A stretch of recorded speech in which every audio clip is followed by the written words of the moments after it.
राज्यसभेची उमेदवारी मिळाल्यानंतर मेधा कुलकर्णींना झालेला जो आनंद आहे तो अवर्णनीय आहे। भाजपने अचानकपणे त्यांचं नाव जाहीर केल्यामुळे त्यांना आनंद झालाय।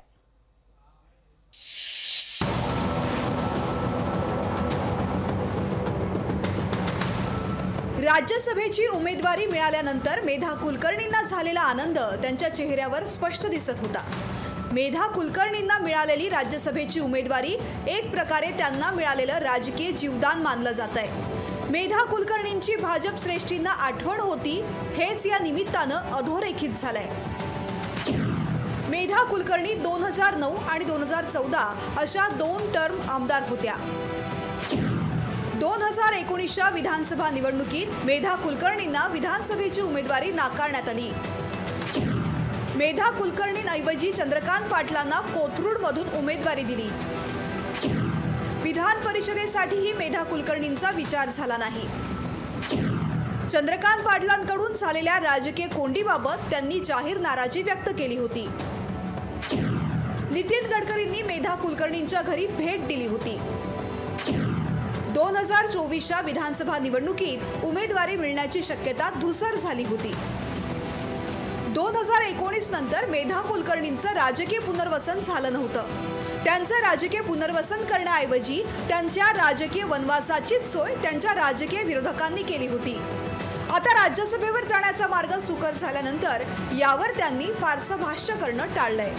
कसब्यामध्ये ब्राह्मण समाजाचा उमेदवार होता, पण फटका बसला होता। कुठेतरी तुमच्या उमेदवारीनं भाजपनं सगळा बॅकलॉग भरून काढला। सर्व समाजातल्या लोकांना वाटत असतं की आपलं रिप्रेझेंटेशन असावं, तर तसं एका समाजाला वाटत होतं, तर त्यांचं वाटणं ते काही चुकीचं नव्हतं। परंतु त्यांच्यामुळे काही फटका बसला नाही। ब्राह्मण समाज हा भारतीय जनता पार्टीच्या प्रती एकनिष्ठ आहे, पुढेही राहील। परंतु आज त्यांना नक्कीच समाधान वाटते, आनंद वाटतोय। कसबा विधानसभा मतदारसंघातून ब्राह्मण उमेदवार मिळाला नाही, त्याचा फटका भाजपला बसला होता। त्याची भरपाई मेधा कुलकर्णींच्या उमेदवारीनं केल्याचं सांगण्यात येतंय। काही गोष्टी या पक्षांतर्गत असतात, सगळ्या गोष्टी प्रसिद्धीच्या नसतात। आणि आता छान घडलेल्या गोष्टींवर आपण बोलू, पुढे काय करता येईल याच्यावर बोलू। मेधा कुलकर्णींना राज्यसभेत पाठवल्यानं चंद्रकांत पाटील हेच कोथरूडचे उमेदवार असतील हे निश्चित मानलं जातंय।